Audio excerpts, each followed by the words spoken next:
Handa na ba ang inyong mga puso para sa isang kwentong susubok sa inyong pananaw tungkol sa pag-ibig at sa tunay na kahulugan ng yaman? Halina't pakinggan natin ang isang paglalakbay na magpapatunay na ang pinakamahalagang kayamanan sa mundo ay hindi nahahawakan ng kamay, kundi nararamdaman ng puso. Sabi nila, lahat daw ay may katapat na presyo. Ang karangyaan, ang kapangyarihan, maging ang pag-ibig. Pero paano kung ang tunay na halaga ay hindi nasusukat sa salapi, kundi sa mga bagay na hindi kayang bilhin? At paano kung matatagpuan mo ito sa lugar at sa taong hindi mo kailanman inasahan? Ngayon, sabay-sabay nating buksan ang unang kabanata ng kwentong pinamagatang Ang Hari ng Siyudad at ang Reyna ng Kalsada. Isang marahas na tunog ng preno ang pumunit sa katahimikan ng probinsya. Ang itim at makintab na luxury sedan ni Celio Leo Andrada ay biglang huminto sa gitna ng isang makitid at maputik na daan. Kasabay ng pagtigil ng sasakyan ay ang biglaing pagkamatay ng makina nito na nag-iwan lamang ng nakabibinging katahimikan. Napahampas si Leo sa manibela. Damn it, singhal niya sa sarili. Ito na nga ba ang sinasabi niya? Ang pagtakas sa magulong syudad para sa isang linggong katahimikan ay isa sa mga pinakamalaking pagkakamali na ginawa niya. Kinuha niya ang kanyang mamahaling telepono at tiningnan ang screen. Walang signal. Perpekto. Isang bilyonaryong stranded sa gitna ng kawalan. Napakabuti ng tadhana sa kanya. Kanina lang, kausap niya si Dalisay sa telepono. Ang boses nitong tila laging may kasamang utos ang nagtulak sa kanya na mas bilisan pa ang pagpapatakbo palayo. Celio, darling, are you sure about this? We have the Salazar Andrada merger announcement next week. Sabi nito mula sa kabilang linya. Ang boses ay matamis ngunit may bahid ng pagbabanta. I need a break, Dali. Iyon lang, sagot ni Leo. Ang panga ay naninigas. A break? From what? From me? From our future? From everything? Maring sabi ni Leo bago pinatay ang tawag. At ngayonin, heto siya, nakakulong sa loob ng kanyang sasakyan na nagkakahalaga ng milyon-milyon pero walang silbi sa daang lupa na pinaliligiran ng mga puno ng niyog at walang katapusang palayan. Ang init ng hapon ay nagsisimulang pumasok sa loob ng sasakyan at ang amoy ng putik at sariwang damo ay tila isang pang-iinsulto sa kanyang mamahaling Italian leather seats. Lumabas siya ng kotse, maingat na iniiwasan ang putik na maaaring dumunggis sa kanyang libu-libong dolyar na sapatos. Nakasuot siya ng isang simpleng itim na polo shirt at designer pants. Ngunit kahit sa kaswal niyang pananamit, bakas pa rin ang aura ng kapangyarihan at yaman. Ang kanyang buhok ay perpektong nakaayos at ang kanyang mukha ay tila inukit ng isang maestro, matangos na ilong, matatalim na mga mata at isang panga na nagsasabing hindi siya sanay na sumusunod sa utos ng iba. Bigla, isang malakas at nakaririnding tunog ang bumasag sa katahimikan. Papalapit ito, isang tunog na tila galing sa isang makinang malapit ng masira. Mula sa di kalayuan, isang tricycle na pinalamutian ng mga makukulay na sticker at may pangalang Sinag na nakapinta sa gilid ang humaharurot palapit sa kanya. Huminto ito sa tapat niya. Ang driver na nakasuot ng isang kupas na t-shirt, maong na pantalon at isang baseball cap na nakabaliktad ay sumilip sa kanya. May problema, sir? Babae pala. Pero ang kilos at pananamit nito ay panlalaki. Ang balat nito'y kayumanggi, sinunog ng araw at ang mga braso nito'y may bakas ng lakas. Siya si Sinag Naga, Liwanag, ang reyna ng kalsada sa bayan ng Liwanag. Tiningnan siya ni Leo mula ulo hanggang paa. Hindi maitago ang pandidire. Obviously, my car broke down. Ngumisi si Sinag, isang ngising ng aasar. Nasiraan ang magarang kotse. Baka hindi sanay sa lubak. Tumingin siya sa sasakyan ni Leo. Ganda sana. Kaso mukhang pamporma lang. Kumunot ang noo ni Leo. Look miss, I don't have time for this. Kailangan kong makarating sa pulo ng Katahimikan Resort. Can you take me there? Pulo ng Katahimikan? Naku, malayo-layo pa yun sir. Pero sige, sakay na. Itinuro ni Sinag ang loob ng tricycle. Nag-alinlangan si Leo. Sasakay siya dyan? Sa bakal na kariton na iyon? Pero wala siyang pagpipilian. Ayaw niyang maglakad sa putikan. With a deep sigh of resignation, he climbed in, trying his best not to let his clothes touch any part of the rusty interior. At nagsimula ang biyahe na hinding-hindi niya malilimutan. Ang tricycle ay umandar na tila isang kabayong mailap. Bawat lubak sa daan ay ramdam na ramdam ni Leo hanggang sa kanyang kaluluwa. Ang ingay ng makina ay mas malakas pa sa kahit anong rock concert na napuntahan niya. Hindi mo ba kayang bagalan ng kaunti? Sigaw ni Leo para marinig siya ni Sinag. Bakit sir? Nagmamadali ka, di ba? Sagot ni Sinag, hindi man lang lumilingon. Kung gusto mo ng mabagal at komportable, sana hindi nasira yung kotse mo. Napaiwas si Leo nang may isang sanga ng puno na halos tumama sa kanyang mukha. This is insane! Are you even a licensed driver? Doon na lumingon si Sinag. Isang kilay ang nakataas. Excuse me? Insme, 28 anyos na ako at 10 taon na akong nagmamaneho dito. Baka mas magaling pa ako sa driver mo. I doubt that. Bulong ni Leo, pero sapat na para marinig ni Sinag. May sinasabi ka, sir? Sabi ko, magkano ba ang kailangan mo para ipaayos yung makina mo? Mukhang mas maingay pa sa bunganga ng kapitbahay namin sa Forbes Park. Biglang nagpreno si Sinag. Halos masubsob si Leo sa bakal na harang sa harap niya. Humarap ito sa kanya at ngayon ayanin ang kaninang nang aasar ng ngiti ay napalitan ng inis. Makinig ka, sir. Hindi porket galing ka sa syudad at mukha kang mayaman, may karapatan ka ng laitin ang kabuhayan ko. Itong tricycle na ito ang bumubuhay sa pamilya ko. Tiningnan lang siya ni Leo ng malamig. Hindi ko nilalait. Nagsasabi lang ako ng totoo. Your vehicle is a safety hazard. Isang mapaklang tawa ang kumawala sa mga labi ni Sinag. Safety hazard? Ikaw na nakakotse ng milyon at nasiraan sa gitna ng daan ang nagsasabi niyan? Baka yung ang delikado? At least mine is comfortable and clean.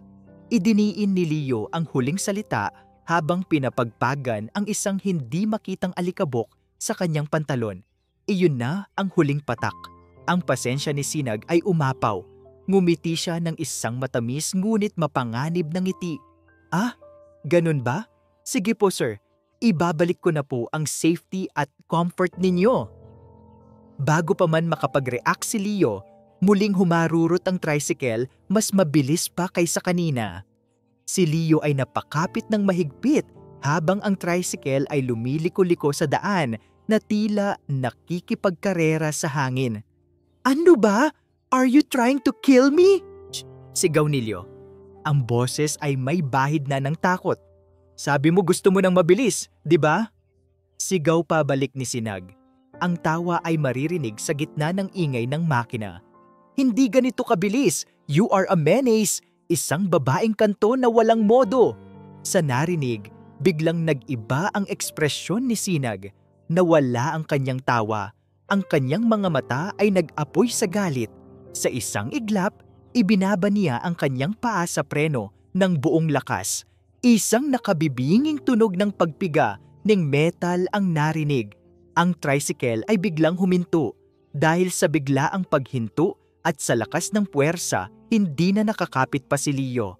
Ang kanyang katawan ay tumilapon palabas ng tricycle. Isang malakas na plok ang narinig. Nakatahimik ang lahat. Dahan-dahang iminulat ni Leo ang kanyang mga mata. Ang una niyang nakita ay ang asul na langit. Ang sunod niyang naramdaman ay ang malagkit at mabahong bagay na bumabalot sa kanyang likuran. Nang subukan niyang bumangon, nakita niya ang kanyang mamahaling damit, ang kanyang perpektong imahe ay nabahira na ngayon ng makapal na putik. Bumaba si Sinag mula sa kanyang tricycle. Tumayo siya sa gilid ng daan, nakapamewang at tiningnan si Leo na nakalublob sa putik.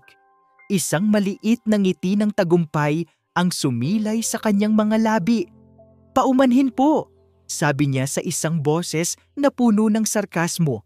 Bigla kasing may tumawid na manok. Pagkatapos, sa huling pagkakataon, tiningnan niya ang hari ng syudad na ngayon ay mukhang basahan sa gitna ng putikan. "Welcome to Bayan ng Liwanag, sir." Iniwan ni Sinag nagaliwanag si Telio Andrada na nakaupo sa putikan. Ang mukha nito ay hindi maipinta sa halo-halong gulat at galit. Habang pinapaandar niya palayo ang kanyang tricycle, hindi niya mapigilang mapangiti. May isang bahagi sa kanya na nakonsensya, pero mas malaki ang bahagi na nasiyahan. Ilang taon na siyang nakakatanggap ng pangmamaliit mula sa mga taong katulad nito, mayayaman, arogante, at tingin sa mga tulad niya ay basura lamang. Ngayon kahit paano nakaganti siya. Hari ng yabang, bulong niya sa sarili habang lumiliko sa pamilyar na eskinita patungo sa kanilang bahay. Ang ingay ng makina ng kanyang tricycle na kanina'y tila isang sandata laban sa kayabangan ng lalaki, ngayon ay tila isang oyayi na nagsasabing malapit na siyang makauwi. Ang Bayan ng Liwanag ay isang maliit na komunidad kung saan halos lahat ay magkakakilala. Ang mga bahay ay simple, karamihan ay gawa sa kahoy, at ang mga bakuran ay puno ng mga halaman at naglalarong mga bata. Dito, ang yaman ay hindi nasusukat sa laki ng bahay o sa gara ng sasakyan, kundi sa dami ng ngiti na kaya mong ibahagi. Huminto ang tricycle ni Sinag sa tapat ng isang maliit, ngunit malinis na bahay na may isang karatulang nakasabit sa harap. Ang Kubong Liwanag. Ito ang kanilang tahanan at ang kanilang maliit na karinderya. Pagbaba pa lang niya, isang sigaw ang sumalubong sa kanya. "Mama Naga!" Isang maliit na batang babae, si Maya, 5 taong gulang, na may 2 tirintas sa buhok, ang tumakbo papalapit at yumakap sa kanyang mga binti. Sumunod dito ang isa pang batang babae, si Iraya, 8 taong gulang, na may hawak na libro, at ang panganay, si Datu, 12 taong gulang, na may seryosong muka ngunit may pag-aalala sa mga mata. "Mama, bakit ngayon ka lang?" tanong ni Datu, kinuhaing bayong nadala ni Sinag. "Pasensya na, nak, may hinarang lang akong hari sa daan," sagot ni Sinag, sabay halik sa noo ng bawat isa. Sila ang kanyang pamilya, hindi man sila magkakadugo. Ang kanilang mga puso ay iisa ang tinitibok. Sila ang 3 anghel na walang pakpak na nagbibigay kahulugan sa kanyang buhay. "May pasalubong ka po?" tanong ni Maya, ang mga matay kumikinang. "Meron siyempre," sabi ni Sinag, at mula sa kanyang bulsa ay inilabas niya ang 3 piraso ng paborito nilang candy. Ang simpleng ligaya sa mukha ng mga bata ay sapat na para burahin ang anumang inis na natira sa kanyang sistema. Kinagabihan, habang abala si Sinag sa paghahanda ng hapunan sa kanilang karinderya, ang bango ng tinolang manok ay kumakalat sa hangin. Ilan-ilan na ang kanilang mga suki na kumakain. Si Datu ay tahimik na gumagawa ng kanyang takdang aralin sa isang sulok.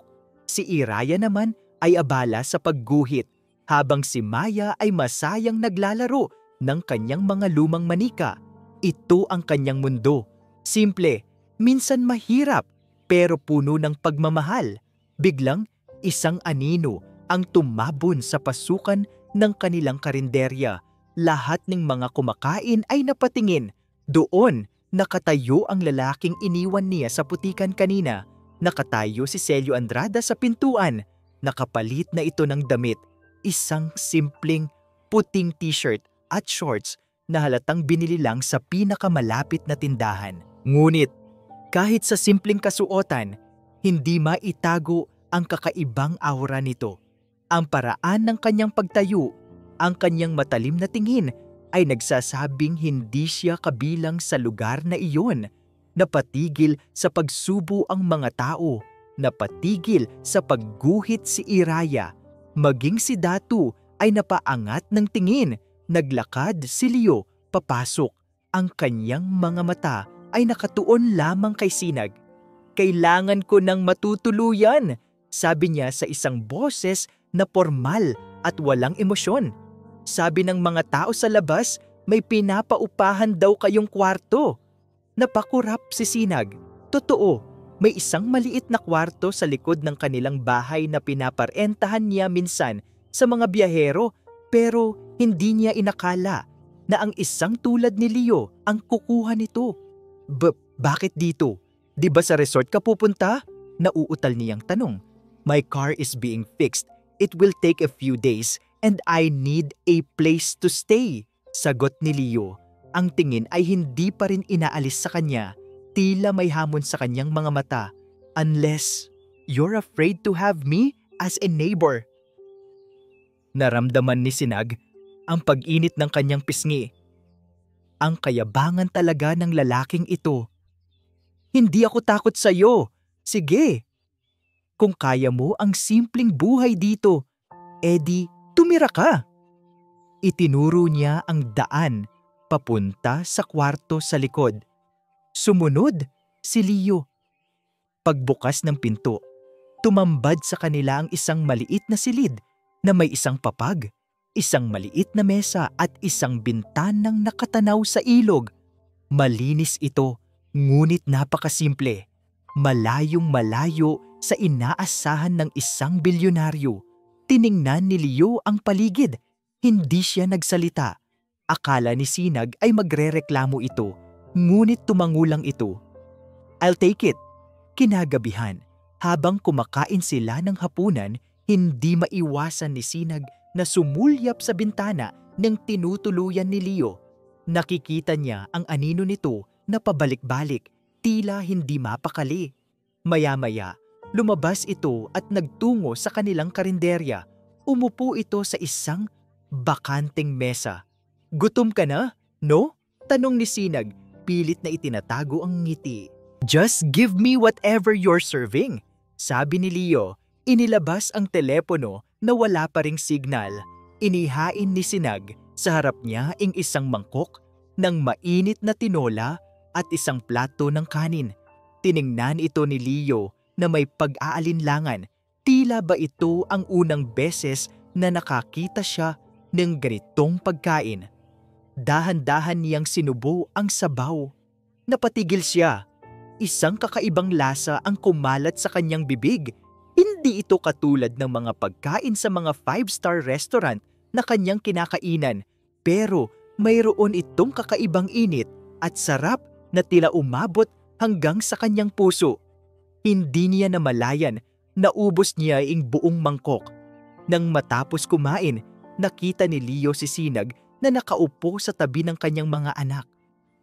Matiyaga niyang tinuturuan si Datu sa math habang pinupunasan ang bibig ni Maya na puno ng kanin at hinahaplos ang buhok ni Iraya na nagpapakita ng kanyang drawing. Ang eksena ay simple, ngunit mayroon itong init at pagmamahal na hindi pa niya kailanman nasaksihan sa buong buhay niya.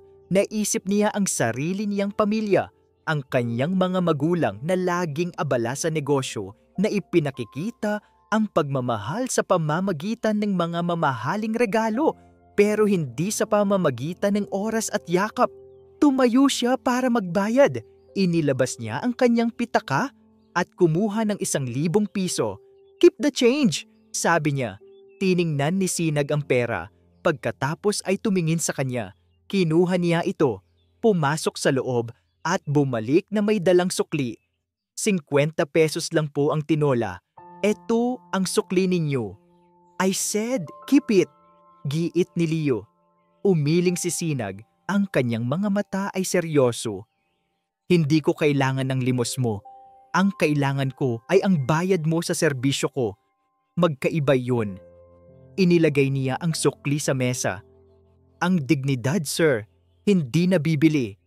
Natigilan si Leo. Walang sino man ang perna tumanggi sa pera niya. He was Celio Andrada. People begged for his money. But this woman, this feisty, stubborn woman, just threw it back in his face. Bago siya bumalik sa kanyang kwarto, narinig niya ang usapan ni Sinag at ni Datu. Ma, sino po ba yung lalaking yon? Tanong ng bata.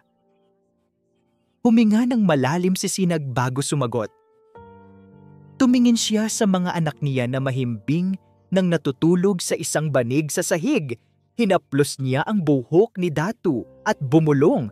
Isang pangako na tanging ang hangin lang ang nakarinig. Huwag kang mag-alala, anak. Hindi ko hahayaang may manakit sa inyo, yare. Hindi ko hahayaang kunin kayo ng nakaraan. Narinig ito ni Leo.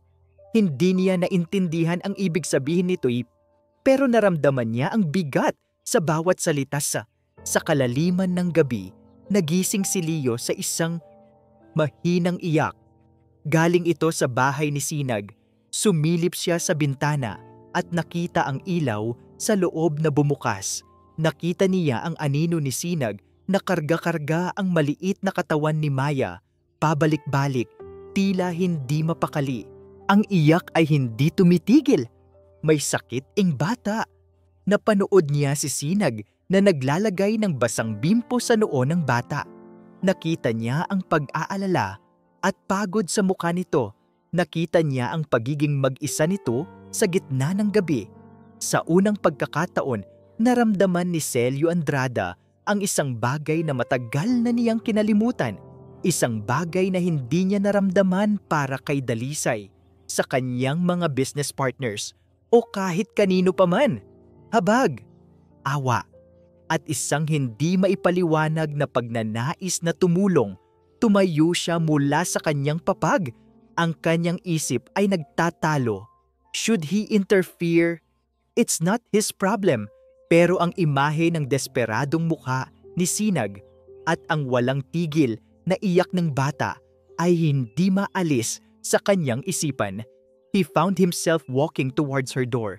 Ang mahinang iyak ni Maya ay tila mga karayom na tumutusok sa puso ni Sinag.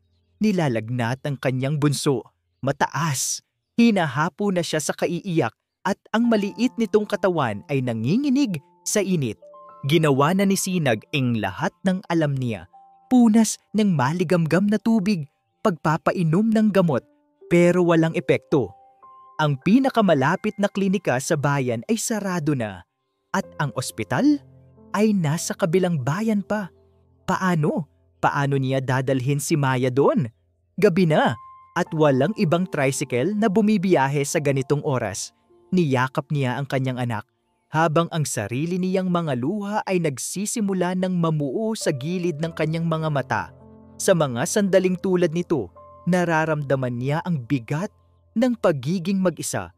Walang asawa, walang magulang, walang kapatid na masasandalan. Siya lang at ang 3 batang umaasa sa kanya. Shh, anak, gagaling ka rin. Nandito lang si Mama. Bulong niya kahit ang sarili niyang boses ay nanginginig. Bigla, may kumatok sa pinto. Isang malakas at tiyak na katok. Natigilan si Sinag. Sino naman ang kakatok sa ganitong oras ng gabi? Dahan-dahan siyang lumapit sa pinto habang karga pa rin si Maya. Pagbukas niya, tumambad sa kanya ang mukha ni Celio Andrada. Ang mukha nitong laging mukhang naiinis ay napalitan ngayon ng isang seryosong ekspresyon. Ang mga mata nito, na dati puno ng panghuhusga, ay nakatitig ngayon kay Maya na humihikbi sa kanyang mga braso. Anong kailangan mo? Mahinang tanong ni Sinag. Ang boses ay pagod. Hindi sumagot si Leo. Sa halip, inabot nito ang kamay at marahang hinipo ang noo ni Maya. Bahagya itong napangiwi sa init. "She's burning up. Kailangan siyang dalhin sa ospital," sabi ni Leo sa isang boses na hindi nag-uutos kundi nagsasabi ng isang katotohanang hindi matatakasan. "Alam ko," sagot ni Sinag. Ang pait ay bakas sa kanyang boses. "Pero paano? Walang sasakyan."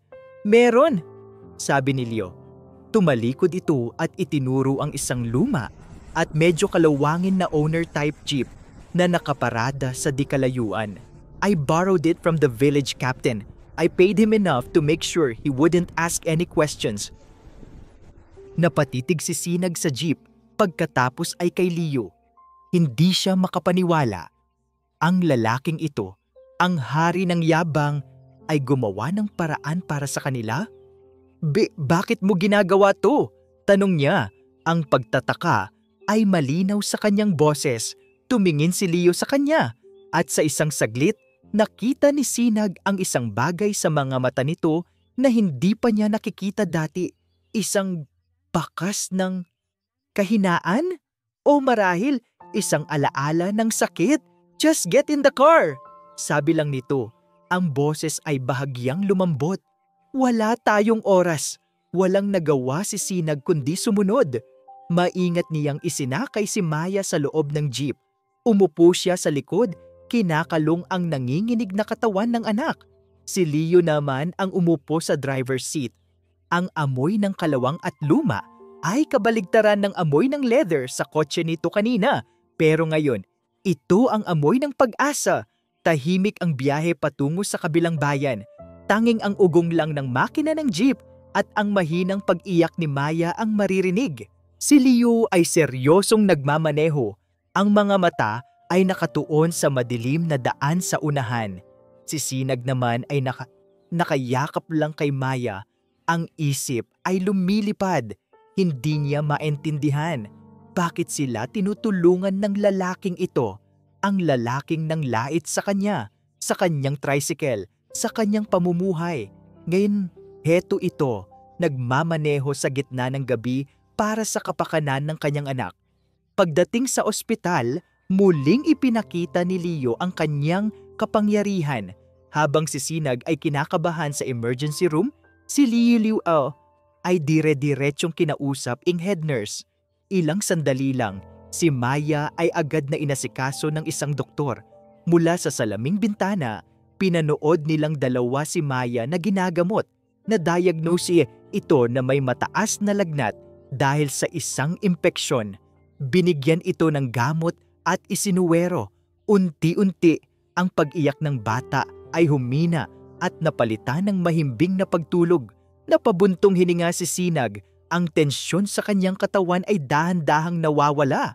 Napasandal siya sa pader at doon na niya naramdaman ang pagod. "She'll be fine," sabi ng isang boses sa tabi niya. Napatingin siya kay Leo na nakatayo sa tabi niya. Hawak ang 2 tasa ng kape mula sa isang vending machine. Inabot nito ang isa sa kanya. "Salamat," mahinang sabi ni Sinag. Tinanggap ang mainit na tasa. Ito ang unang pagkakataon na sinabi niya ang salitang iyon sa kanya ng bukal. Sa kanyang puso, tumangulang si Leo, sumip-sip sa sarili niyang kape. "I know a thing or two about late-night hospital visits." May lungkot na dumaan sa kanyang mga mata, isang mabilis na anino na agad din niyang iwinaksi. Hindi na nagtanong si Sinag. Naramdaman niyang may mas malalim na dahilan sa likod ng mga salitang iyon. Nang pabalik na sila, halos mag-uumaga na. Si Maya ay mahimbing nang natutulog sa kandungan ni Sinag. Ang lagnat ay bumaba na. Ang katahimikan sa loob ng jeep ngayon ay hindi na awkward. Mayroon na itong kakaibang pakiramdam ng pagkakaintindihan.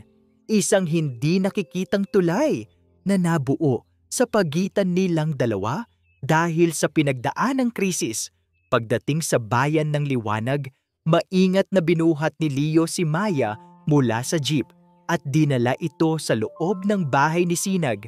Inihiga niya ito sa papag at kinumutan. Nakatayo lang si Sinag sa may pintuan. Pinapanood siya. ang bilyonaryo, ang hari ng syudad, nag-aalaga sa kanyang anak na may pag-iingat na hindi niya inaasahan. Nang lumabas si Leo, nagtama ang kanilang mga mata. "Salamat talaga, Leo," sabi ni Sinag. Ito ang unang pagkakataon na tinawag niya ito sa kanyang pangalan. "It was nothing," sagot ni Leo.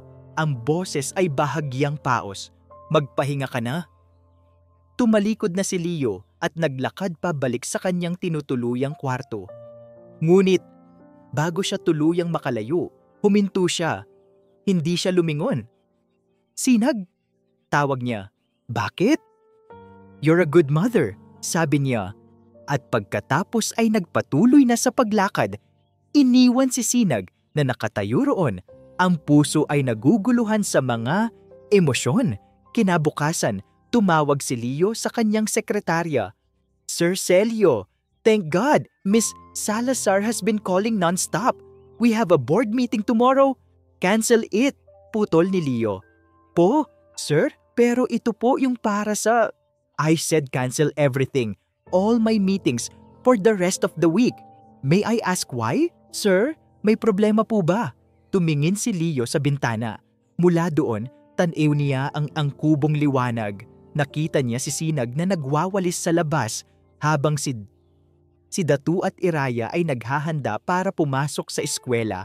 Isang ngiti ang sumilay sa mukha ni Sinag nang yakapin siya ng kanyang mga anak bago umalis. Isang ngiting tila mas maliwanag pa sa sikat ng araw. "No, there's no problem," sagot ni Leo sa kanyang sekretarya. Ang boses ay may bagong determinasyon. "I just found something more important to attend to here." Ibinaba niya ang telepono. Sa unang pagkakataon sa loob ng maraming taon, hindi niya inisip ang stock market, ang mga kontrata, o ang Andrada Empire. Ang tanging nasa isip niya ay ang babaeng nagpatalsik sa kanya sa putikan, ang babaeng may tapang na tumanggi sa pera niya, at ang babaeng nagpakita sa kanya kung ano ang tunay na kahulugan ng lakas. He was supposed to be here for a vacation from his life, but he was starting to realize maybe his real life was just about to begin. Here, in this small forgotten town, matapos ang gabing iyon sa ospital, may isang bagay na nagbago sa pagitan ni Sinag at Leo. Ang dating pader ng yelo na nakapalibot kay Leo ay nagsimulang magkaroon ng mga lamat, habang ang pagdududa ni Sinag ay unti-unting napapalitan ng pagtataka. Ang hari ng yabang ay hindi na lang isang estranghero na nang-iinis sa kanya. Isa na siyang kapitbahay na sa hindi maipaliwanag na dahilan ay tila ayaw nang umalis. At sinimula ni Leo na gawin ang mga bagay na hinding-hindi inakala ni Sinag na gagawin ng isang tulad niya. Isang hapon, dumating si Leo sa kubong liwanag na may dalang malalaking kahon. Galing ito sa syudad, ipinadala ng kanyang assistant. Pagbukas ng mga ito, tumambad ang mga mamahaling laruan. Isang remote-controlled na eroplano para kay Datu, isang life-sized na manika na nagsasalita para kay Iraya, at isang kumpletong set ng pangkulay na may daan-daang kulay para kay Maya. "Ano to?" gulat na tanong ni Sinag. "A gift. For the kids. For the trouble I caused," sabi ni Leo. Pilit na pinapanatiling formal ang kanyang boses. Ang mga bata, sa una ay namangha. Ngunit pagkalipas ng ilang oras, ang eroplano ni Datu ay naubusan ng baterya. Ang nagsasalitang ting manika ni Iraya ay paulit-ulit lang ang sinasabi, kaya nakabagot din.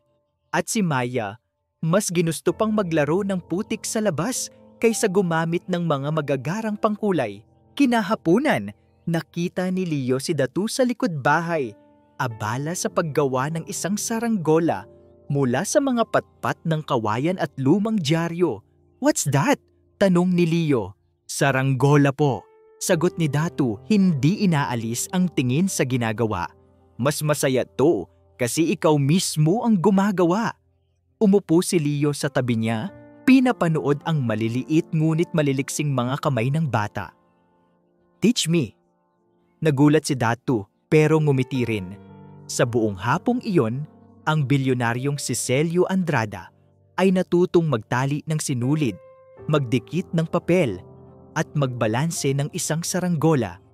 At nang sa wakas ay napalipad nila ito, ang tawa na kumawala mula kay Leo ay isang tunog na kahit siya ay hindi na matandaan kung kailan niya huling narinig mula sa sarili. Isang tawang totoo at walang halong pagkukunwari. Hindi lang doon natapos ang mga kakaibang ginawa ni Leo. Isang umaga, umuulan ng malakas. Nagising si Sinag sa tunog ng tumutulong tubig sa kanilang bubong. Bumuntong hininga siya. Isa na namang butas.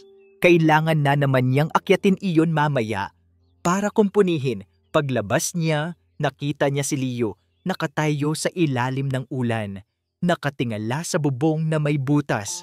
Bago pa man siya makapagsalita, kumuha na ito ng hagdan at nagsimulang umakyat. "Anong ginagawa mo? Bumababa ka dyan! Baka mahulog ka!" Sigaw ni Sinag. "I'm fixing the leak!" Sigaw pabalik ni Leo na, "Abang iyon ang pinaka-normal na bagay sa mundo. Hindi ka marunong niyan. How hard can it be?" At nalaman niya kung gaano nga ito kahirap. Sa pagtatangka niyang tapakan ang isang piraso ng yero, dumulas siya. Nagpaggulong-gulong siya pababa sa bubong at bumagsak sa isang malaking tumpok ng putik sa ibaba. Ang pangalawang pagkakataon sa loob lamang ng ilang araw, napatakbo si Sinag papalapit, ang puso'y puno ng pag-aalala. Ngunit nang makita niya si Leo na nakaupo sa putik, basang-basa at mukhang kawawang-kawawa, isang malakas na tawa ang kumawala mula sa kanya. Hindi niya mapigilan. Sumunod na tumawa ang mga bata, mga hanga. At di nagtagal, maging si Leo ay natawa na rin sa sarili niyang kapahamakan. Doon, sa gitna ng ulan at putik, ang tawa nilang lahat ay naghalo-halo, lumikha ng isang perpektong musika. Gabi-gabi, pagkatapos ng hapunan, nagiging ritual na ang pag-upo ni Sinag at Leo sa labas ng karinderya, sa ilalim ng kalangitan na puno ng mga bituin. Dito, ang katahimikan ay hindi na nakakabingi. Ito ay naging komportable. "Hindi ka ba nababagot dito?" tanong ni Sinag isang gabi. Walang malls, walang magagarang restaurant, walang signal. Nagkibit balikat si Leo. Minsan, ang katahimikan ang pinakamahal na bagay na hindi mo mabibili sa syudad. Tumingin siya kay Sinag. "Tell me about your dreams." Natawa si Sinag. "Pangarap? Simple lang. Mapalaki ko ng maayos ang mga bata. Mapagtapos sila. Maging mabuting tao. Yun lang. Sapat na." "That's it?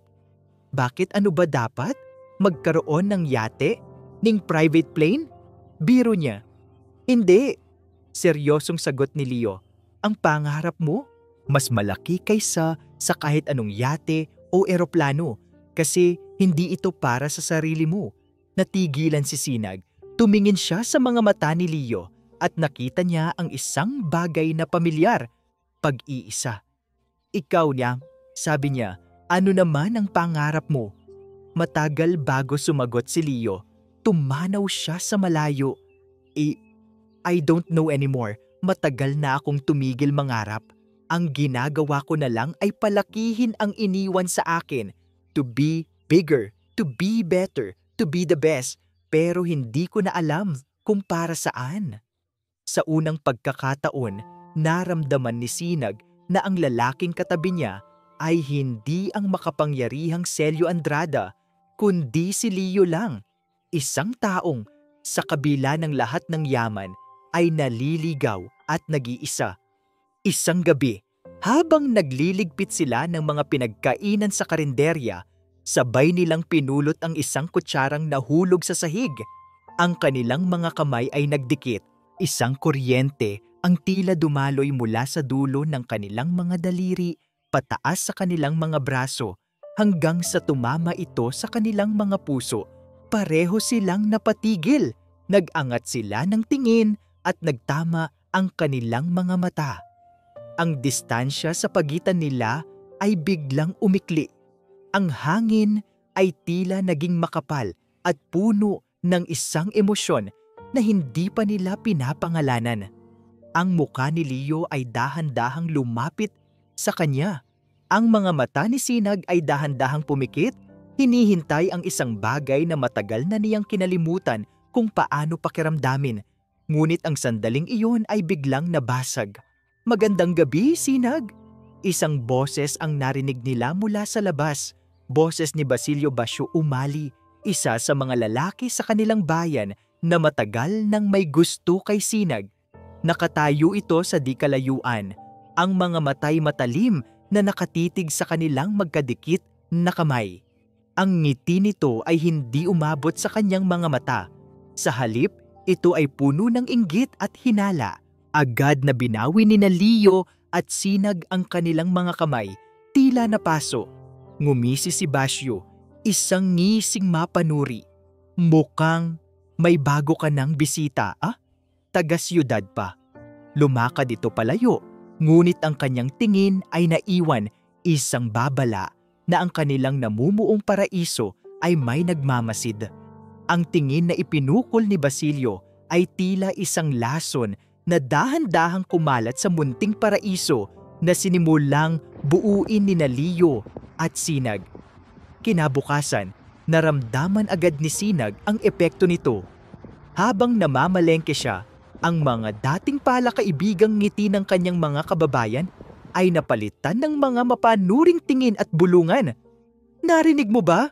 Yung byuda raw ni Mang Cardo, si Sinag, may bago ng kalaguyo. Mayaman daw, taga Maynila. Aba, ang swerte naman niya, nakabingwit ng malaking isda. Swerte ba kamo? O sadyang malandi lang? Baka naman ginayuma niya yung tao para makuha ang pera." Bawat bulong ay tila isang matalim na kutsilyo na tumataraki sa kanyang puso. Pinilit niyang huwag pansinin. Itinuon ang kanyang atensyon sa pagpili ng gulay, ngunit ang mga salita ay patuloy na umalingaw-ngaw sa kanyang tainga. Maging ang karinderya niya ay naging matamlay. Ang mga dating suki na araw-araw kumakain doon ay hindi na nagpakita. Si Leo, na walang kamalay-malay sa nangyayari, ay nagtataka kung bakit biglang naging tahimik at malungkot si Sinag. "May problema ba?" tanong niya isang hapon habang tinutulungan niya itong maglinis ng mesa sa halos walang taong karinderya. Umiling lang si Sinag. "Wala, pagod lang siguro." Ayaw niyang sabihin dito ang totoo. Ayaw niyang isipin nito na nagiging pabigat ito sa kanya. Isa pa, bahagi ng kanyang pagkatao ang harapin ang mga problema ng mag-isa. Ngunit hindi tanga si Leo. Napansin niya ang mga tingin. Narinig niya ang mga pira-pirasong bulungan. Ang kanyang pasensya na sa mga nagdaang araw ay tila humaba ay nagsimulang umikli muli. Isang araw, pumunta si Leo sa palengke para bumili ng gamot para sa ubo ni Maya. Habang naglalakad, narinig niya ang isang grupo ng mga lalaki na nag-iinuman sa isang tindahan. Pinangungunahan sila ni Basilio. "Alam niyo, mga pare," lasing na sabi ni Basilio, sapat na ang lakas para marinig ng lahat. "Ang hirap talagang maging maganda at biyuda. Madaling mauto, lalo na kung ang ipapain sa iyo ay salapi. Si Sinag, akala ko pa naman disente. Yun pala, mukhang pera din." Nagtawanan ang mga kasama niya. "Baka naman magaling lang talagang maglambing, Basyo. Ikaw kasi torpe ka." "Hindi, mga pare, iba yung diskarte ng taga-syudad na yon. Tingnan nyo, ilang araw pa lang dito nakatira na agad sa kanila. Ano kayang ginagawa nila paggabi?" Sa puntong iyon, tila isang bulkan ang sumabog sa loob ni Celio Andrada. Ang lahat ng kontrol at diplomasya na natutunan niya sa corporate world ay biglang naglaho. Nilapitan niya ang grupo. Ang kanyang presensya pa lang ay sapat na para patahimikin sila. Ang kanyang mga mata ay nag-aapoy sa galit. Nakatuon lamang kay Basilio. "Ulitin mo ang sinabi mo," malamig na utos ni Leo. Nawala ang tapang ni Basilio nang makita niya si Leo, pero dahil sa tama ng alak, nagawa pa rin niyang sumagot. Bakit? Nagsasabi lang ako ng totoo. Ikaw, anong ginagawa mo dito? Lolokohin mo lang yung babae, tapos iiwan mo rin. And who are you to judge her? Tanong ni Leo. Ang bawat salita ay mabigat at may diin. You, who hide behind bottles of liquor and cheap gossip. Wala kang alam sa pagkatao niya. You don't know a single thing about her sacrifices, her strength. At ikaw, anong alam mo? Hamon ni Basilio at kawesang ngisi ang gumuhit sa labi ni Leo, isang ngisi na hindi mo gugustuhing makita. I know that she is worth more than this entire miserable town, and I know that she deserves respect. Humakbang si Leo palapit.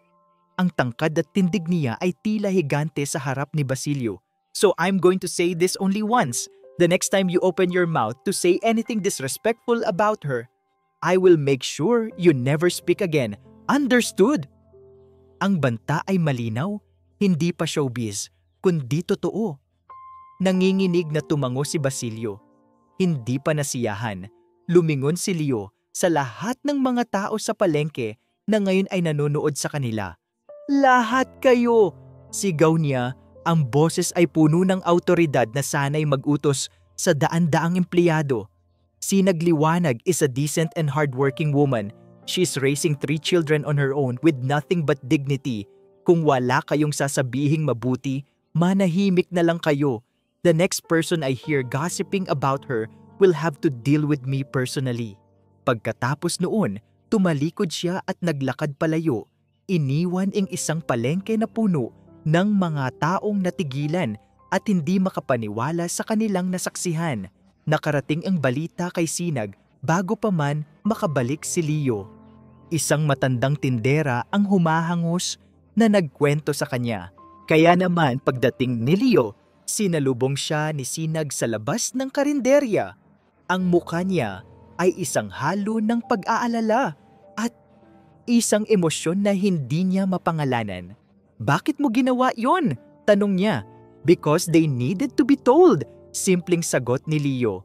Hindi mo kailangang gawin yon. Kaya kong ipagtanggol ang sarili ko. Nasanay na ako. Well, you don't have to get used to it anymore. Sabi ni Leo. Lumapit siya. You shouldn't have to. Hinawakan niya ang mga braso ni Sinag. Ang kanyang mga mata ay malambot ngunit puno ng determinasyon. Habang nandito ako, hindi ko hahayaang may kahit sinong mambastos sa'yo. Tumingin si Sinag sa kanya. Ang puso niya ay tumitibok ng mabilis. Ang pader na matagal na niyang binuo sa paligid ng kanyang puso ay tuluyan ng gumuho. Ang lalaking ito, ang komplikadong lalaking ito ay handang kalabanin ang buong mundo para sa kanya. Bakit? Bulong niya. Ang tanong na matagal na niyang gustong itanong. Bakit mo ginagawa ang lahat ng ito para sa akin? Tinitigan siya ni Leo. Ang kanyang mga mata ay tila nakikita ang pinakailalim ng kanyang kaluluwa. Ang kanyang mga kamay ay dahan-dahang umakyat mula sa braso ni Sinag patungo sa kanyang mga pisngi. Marahang hinahaplos ang mga ito. Dahil hindi ko kayang makita kang nasasaktan, bulong niya pabalik. Ang boses ay puno ng isang emosyon na hindi na niya kayang itago. Dahil sa loob ng ilang araw na kasama kita, ipinakita mo sa akin ang isang bagay na matagal ko nang hinahanap, isang bagay na totoo.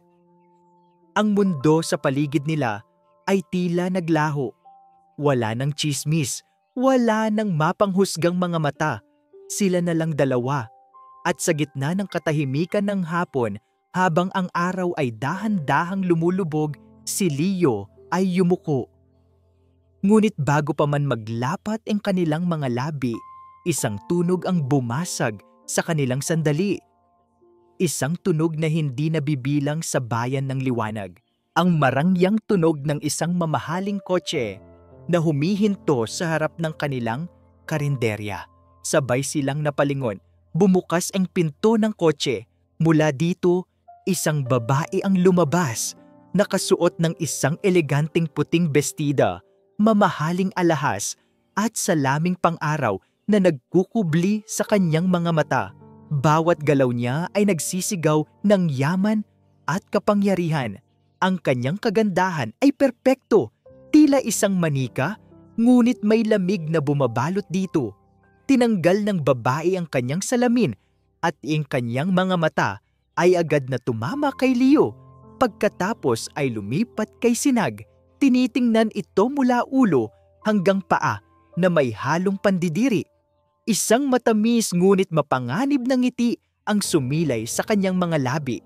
"Celio, darling," sabi ng babae, "I was so worried, but I see you found a new hobby." Ang pagdating ng babae ay tila pagdating ng isang malamig na hangin na biglang pumawi sa lahat ng init at kilig na namamagitan kina Leo at Sinag. Ang kanyang presensya ay isang malinaw na paalala ng mundong pinanggalingan ni Leo, isang mundo ng yaman, kapangyarihan at mga kasunduan na hindi kayang talikuran. "Dalisay," sabi ni Leo. Ang boses ay biglang naging formal at malamig. Nagkaroon ng distansya sa pagitan nila ni Sinag, isang distansyang hindi pisikal kundi emosyonal. "What are you doing here?" Naglakad si Dalisay Salazar palapit. Ang kanyang mga takong ay marahang tumutunog sa lupang daan, isang tunog na dayuhan sa lugar na iyon. Hindi niya pinansin ang tanong ni Leo. Sa halip, ang kanyang mga mata ay nanatiling nakatutok kay Sinag. Sinusuri ito na parang isang insekto sa ilalim ng mikroskopyo. "So, ito pala ang dahilan kung bakit mo kinakansela ang lahat ng meetings mo," sabi ni Dalisay. Ang boses ay matamis na parang pulot, ngunit may nakatagong kamandag. Isang simpleng probinsyana. Naramdaman ni Sinag ang pag-init ng kanyang mga pisngi, hindi dahil sa kilig, kundi dahil sa hiya at galit. Pinilit niyang salubungin ang mga mata ni Dalisay. Kahit papakiramdam niya ay lumiit siya sa harap ng perpektong babaeng ito. "Sino ka ba?" Matapang na tanong ni Sinag, kahit ang puso niya ay kumakabog ng malakas. Isang tawa, mahina at mapang-insulto, ang kumawala sa mga labi ni Dalisay. Lumingon siya kay Leo na para bang nagbahagi sila ng isang pribadong biro. "Oh darling, hindi mo pa pala sinasabi sa kanya." Humarap siyang muli kay Sinag. Bawat salita niya ay tila isang sampal. "I am Dalisay Salazar, and you, whoever you are currently entertaining my fiancé." Fiancé. Ang salita ay tumama kay Sinag na parang isang malakas na suntok sa sikmura. Napaurong siya ng isang hakbang, ang kanyang mga mata ay lumipat mula kay Dalisay patungo kay Leo, naghahanap ng isang pagsisinungaling, isang pagtanggi. Ngunit ang nakita lang niya ay ang pagkakasala sa mukha ni Leo. Nakaiwas ito ng tingin, hindi kayang salubungin ang kanyang mga mata, at sa katahimikan niyang iyon, nahanap ni Sinag ang kanyang sagot. Totoo. Totoo ang lahat. Ang lahat ng nangyari sa mga nagdaang araw. Ang mga ngiti, ang mga tawa, ang mga sandaling akala niya ay totoo, ay biglang naging isang malaking kasinungalingan. Isa lang siyang libangan, isang hobby, isang paraan para makatakas ang isang bilyonaryo sa kanyang totoong buhay, sa kanyang totoong piyanse. Ang sakit ay matalim, mas matalim pa sa kahit anong kutsilyo. Tila dinudurog ang kanyang puso sa loob ng kanyang dibdib. "Leo?" bulong ni Sinag. Ang boses ay basag. Umaasa pa rin kahit katiting na may sasabihin ito, na may gagawin ito para ipagtanggol siya. Ngunit bago pa man makapagsalita si Leo, muling humakbang si Dalisay. Ngayon na, ang pagkukunwari ay nawala na. Ang kanyang mga mata ay malamig at mapagmataas. "Look at you," sabi ni Dalisay. Ang boses ay puno ng pandidiri. "Anong akala mo? Na ang isang Celio Andrada ay papatol sa isang driver ng tricycle? Isang tagaluto sa karinderya? Wake up, sweetie. You were just a temporary distraction, a charity case." Bawat salita ay isang dagok. Charity case, distraction. Ang mga salitang iyon ay umalingaw-ngaw sa isip ni Sinag. Tama na dali. Sa wakas ay sabi ni Leo, ang boses ay mahigpit. Bakit Leo? Natatakot ka bang marinig niya ang totoo? Lumingon si Dalisay sa kanya. Or are you actually starting to believe this little fantasy of yours? This simple life? Huwag mo akong patawanin. You belong to the world of mergers and acquisitions, not mud and chickens. Bumalik ang tingin ni Dalisay kay Sinag. Mula sa kanyang Hermes bag, kumuha siya ng isang makapal na pligo ng pera, isang malaking halaga. Inilahad niya ito sa harap ni Sinag na para bang nag-aabot ng limos sa isang pulubi. Here, sabi niya, for your troubles, a little thank you for taking care of my fiancé. Bilhin mo yung mga anak mo ng magagandang damit o kaya ipaayos mo yung bubong ninyo. Mukhang babagsak na. Iyon na ang huling patak ng pagpapahiya. Ang luhang kanina pa, nagbabadyang tumulo sa mga mata ni Sinag ay biglang natuyo. Ang sakit sa kanyang dibdib ay napalitan ng isang nag-aapoy na galit, isang galit na nagbigay sa kanya ng lakas. Tinaas niya ang kanyang kamay, hindi para kunin ang kundi para itabig ito.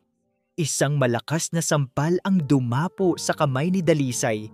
Ang mga perang papel ay lumipad sa hangin, kumalat sa maalikabok na lupa na parang mga tuyong dahon. Natigilan si Dalisay, ang kanyang mga mata ay nanlaki sa gulat. Maging si Leo ay hindi makapaniwala sa ginawa ni Sinag. Hindi ko kailangan ng pera mo, sabi ni Sinag. Ang kanyang boses ay nanginginig ngunit puno ng dignidad. Ang kanyang mga mata, na ngayon ay puno ng luha, ay hindi na nakatingin kay Dalisay, kundi kay Leo. Ang lalaking pinagkatiwalaan niya, ang lalaking sinimulan na niyang mahalin. Wala akong pakialam sa yaman ninyo. Patuloy niya, ang sakit ay malinaw sa bawat salita. Ang tanging mayroon ako ay ang aking dangal at hindi ko hahayaang yapakan ninyo yon.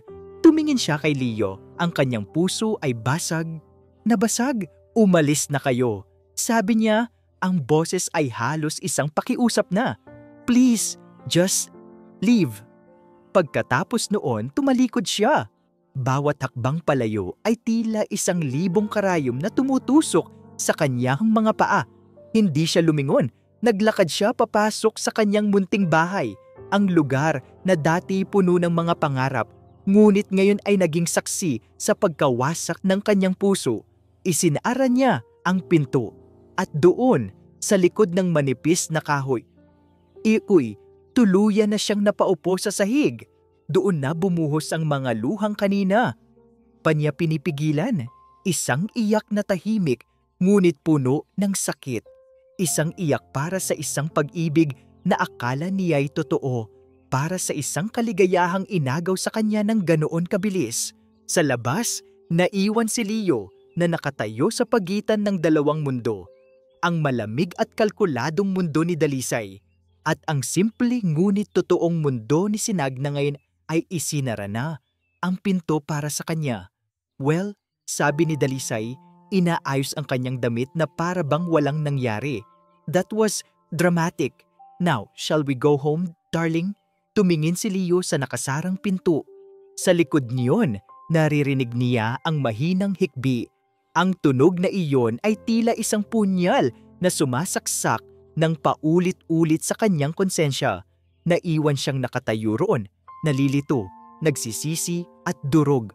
Nang gabing iyon, ang bayan ng liwanag ay tila mas madilim kaysa karaniwan. Sa loob ng kubong liwanag, pinatulog ni Sinag ang kanyang mga anak na may ngiti sa labi, isang ngiting peke na nagkukubli sa isang pusong nagdurugo. Nang masiguro niyang mahimbing na ang mga ito, doon na niya pinakawalan ang mga luhang hindi pa nauubos. Sa kabilang banda, sa marangyang resort ng pulo ng katahimikan kung saan nag-check-in si Dalisay, ang hangin ay makapal sa tensyon. What was that, Celio? Sigaw ni Dalisay. Ang kanyang perpektong ayos ay nag-ulo na ng galit. Pinahiya mo ako sa harap ng isang hamak na probinsyana. Pinagtanggol mo siya. You went too far, Dali. Kalmadong sagot ni Leo. Kahit sa loob niya ay nagwawala ang isang bagyo. Nakatayo siya sa may bintana, nakatanaw sa madilim na karagatan, ngunit ang nakikita ng kanyang isip ay ang nasasaktang mga mata ni Sinag. You had no right to humiliate her like that. No right? Ako ang mapapangasawa mo. Ako ang may karapatan sa iyo. Lumapit si Dalisay. Ang boses ay nagiging desperado. Anong meron siya na wala ako? Yung kahirapan niya? Yung amoy araw niyang balat? O yung 3 bastardo na daladala niya? Don't you dare talk about her children that way! Sigaw ni Leo.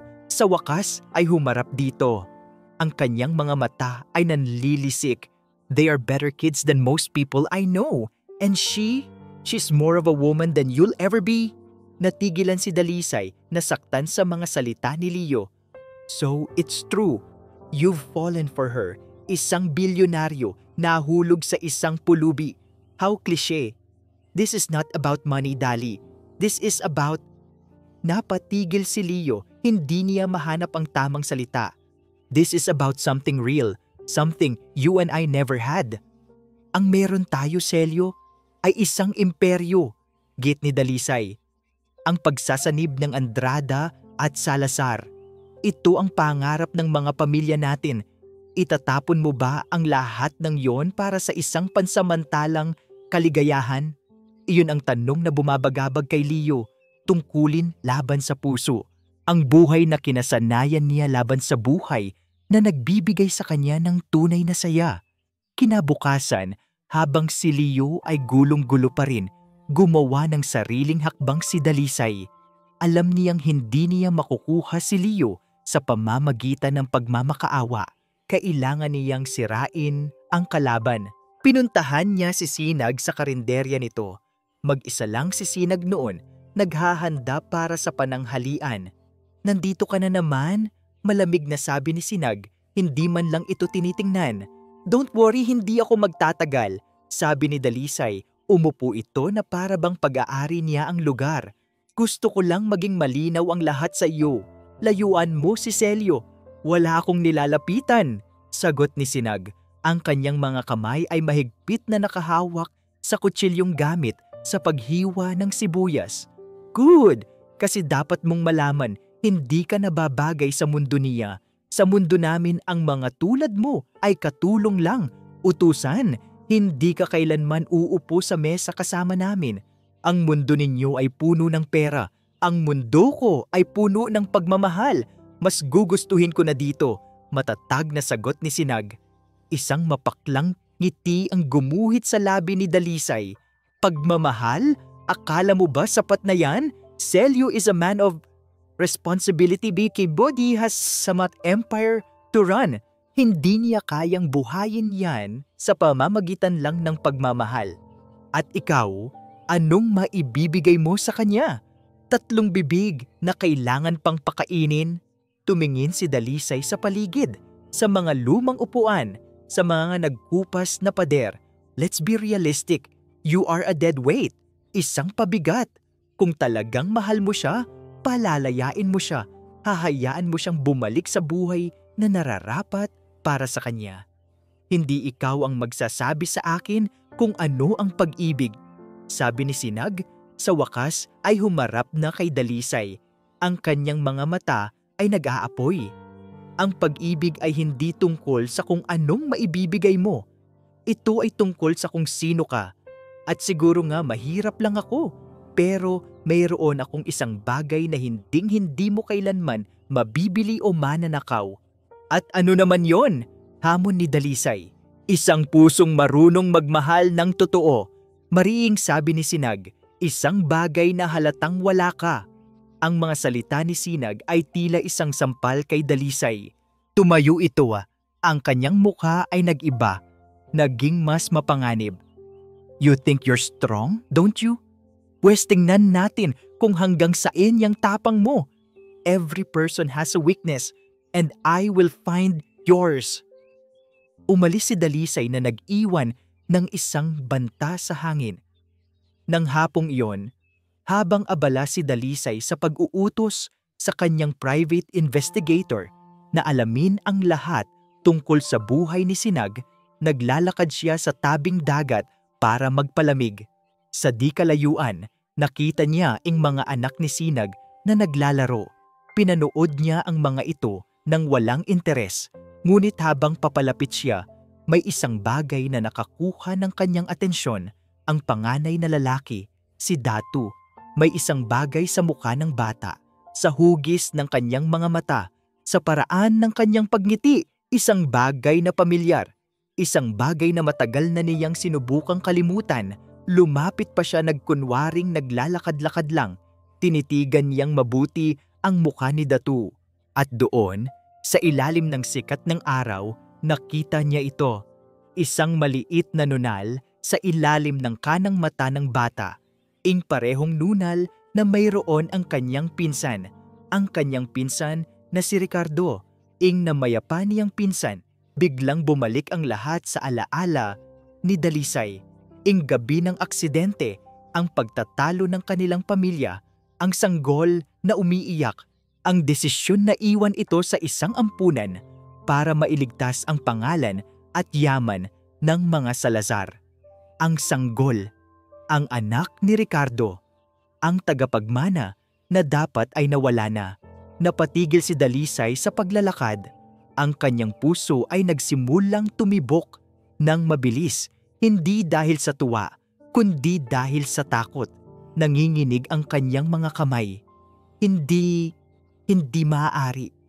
Bulong niya sa sarili. Lumingon siya, kanyang mga mata ay nanlalaki sa pagkatuklas.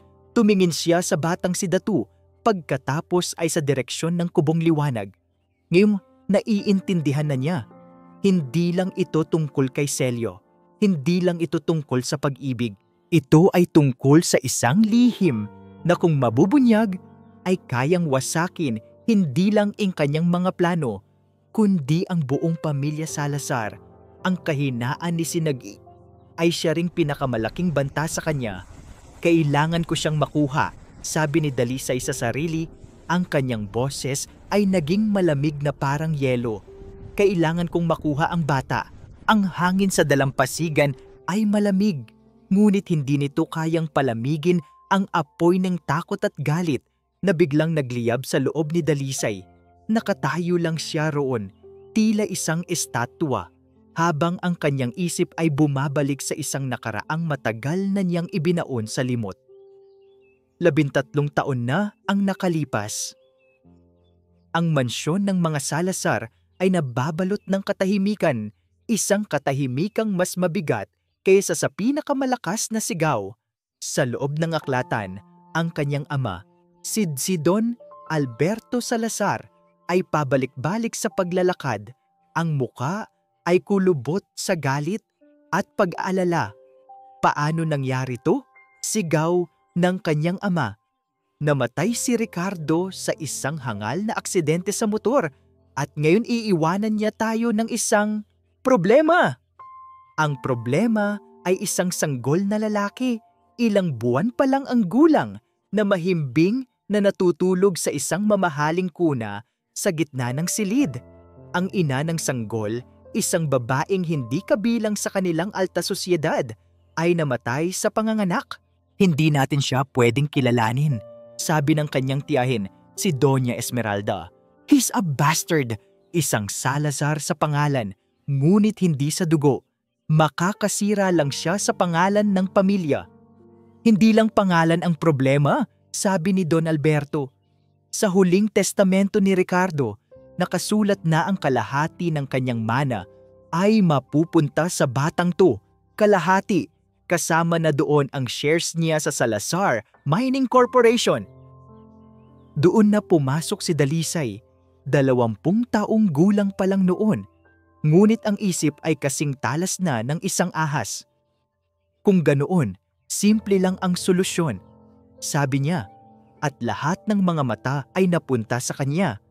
Gawin nating hindi siya nag-exist, at iyon nga ang kanilang ginawa. Sa tulong ng pera at impluwensya, pinalabas nila na ang bata ay namatay kasama ng kanyang ina. Ang totoo, Ipinadala nila ito sa isang malayong ampunan sa isang probinsya, sa ilalim ng ibang pangalan na may kasamang malaking donasyon para siguraduhing mananahimik ang mga namamahala doon.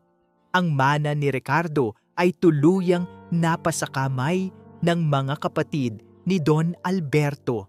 Ang sikreto ay nailibing. Ang pamilya Salazar ay nagpatuloy sa kanilang marangyang buhay na tila walang nangyari. Kasalukuyan, napakurap si Dalisay, bumalik sa realidad. Ang batang naglalaro sa dalampasigan, si Datu, ay walang iba kundi ang batang iyon, si Ricardo Jr., ang tunay na tagapagmana. Paano siya napunta sa pangangalaga ni Sinag? Nagkataon lang ba ang lahat? Hindi. Ang tadhana ay hindi nagkakamali ng ganito kalaki. Isang malamig na pawis ang tumulo sa kanyang noo. Kung malalaman ni Celio ang totoo, kung malalaman ng mundo na ang tinitingalang pamilya Salazar ay itinayo sa kasinungalingan at pandaraya, masisira sila. Masisira ang lahat ng pinaghirapan niya, ang kasal, ang merger, ang kapangyarihan. Hindi! Maring bulong niya sa sarili. Hindi ako papayag. Mabilis siyang bumalik sa resort at agad na tinawagan ang kanyang ama. Dad, sabi niya, ang boses ay nanginginig. We have a problem, a very big problem. What is it, Dalisay? I'm in the middle of a meeting. It's about Ricardo's son, sabi niya, at ang kabilang linya ay biglang natahimik. He's alive and he's here. Ikinuwento niya ang lahat, ang tungkol kay Celio, sa babaeng driver ng tricycle at sa batang si Datu. Ang katahimikan sa kabilang linya ay napalitan ng isang mabigat na paghinga. We have to get him back, sabi ni Don Alberto. Ang boses ay puno ng panganib. Whatever it takes. I know, Dad, and I already have a plan. Sagot ni Dalisay, at sa pagsasabi niya noon, ang takot sa kanyang sistema ay dahan-dahang napalitan ng isang malamig at kalkuladong determinasyon. Kung dati, ang layunin niya ay sirain lang ang relasyon ni Leo at Sinag, ngayon mas malaki na ang nakataya. Ang kanyang plano ay simple, ngunit napakatuso. Una, kailangan niyang paghiwalayin ng tuluyan sina Leo at Sinag. Gagamitin niya ang tungkulin ni Leo sa pamilya at kumpanya para hilahin ito pabalik ng Maynila. Pangalawa, at ang pinakamahalaga, ay ang kunin si Datu, hindi sa pamamagitan ng dahas, kundi sa pamamagitan ng batas. Gagamitin niya ang kanyang pagiging kadugo, ang pagiging tiyahin ng bata para kwestiyonin ang karapatan ni Sinag sa korte. Ipipinta niya si Sinag bilang isang mahirap at walang kakayahang ina, isang single mother na hindi kayang magbigay ng magandang kinabukasan sa bata. Samantalang siya, si Dalisay Salazar, ay kayang ibigay ang buong mundo dito. Sa mata ng batas, lalo na kung susuportahan ng pera, sino ang mananalo? Ang isang hamak na taga-probinsya o ang isang makapangyarihang Salazar? Alam na niya ang sagot. Ang pagkuha kay Datu ay magsisilbi sa dalawang layunin. Una, mabibigyan niya ng kontrol ang nag-iisang tao na may karapatan sa yaman ng kanyang pinsan. Pangalawa, ito ang magiging pinakamasakit na paraan para wasakin si Sinag. Ang kunin ang bagay na pinakamamahal nito sa mundo. Isang ngiti, isang tunay na ngiti ng isang kontrabida, ang sumilay sa mga labi ni Dalisay. Ang pag-ibig ni Celio ay isang laro lang. Ngunit ito ay isang laban para sa kaligtasan. At sa ganitong uri ng laban, si Dalisay Salazar ay hinding-hindi natatalo. Kinuha niya ang kanyang telepono at tinawagan ang pinakamagaling na abogado ng kanilang pamilya, Attorney De Marco. Sabi niya, ang boses ay kalmado na at puno ng autoridad. I need you to file a custody case immediately for my long-lost nephew. Mula sa kanyang bintana sa resort, tanaw niya ang munting ilaw mula sa angkubong liwanag. Doon sa loob ng munting tahanang yon, si Sinag at ang kanyang mga anak ay masayang naghahapunan. Walang kamalay-malay sa bagyong malapit ng sumira sa kanilang buhay. Tiningnan ni Dalisay ang eksena na iyon mula sa malayo, na parang isang diyosa na nakatingin sa mga mortal na ang kapalaran ay hawak na niya sa kanyang mga palad.